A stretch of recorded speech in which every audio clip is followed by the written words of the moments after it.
Desde bien pequeño, hacia los 6 años, tenía dos grandes pasiones, el baloncesto y mi familia.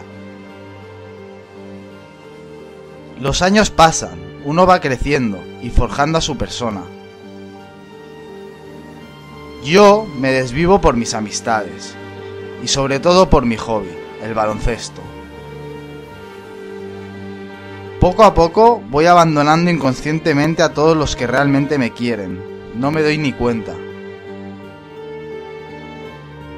De repente llega un día, 23 años después de empezar esta historia, en el que sucede algo inesperado. Un señor toma una decisión ilógica, injusta, dolorosa, angustiosa, de sufrimiento. Prisión provisional es igual a inocencia.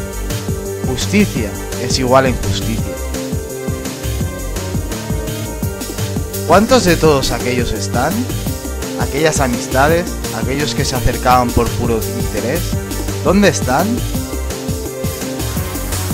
Mi familia, sufriendo y luchando conmigo, apoyándome, llenándome de fuerza, acompañándome en el camino.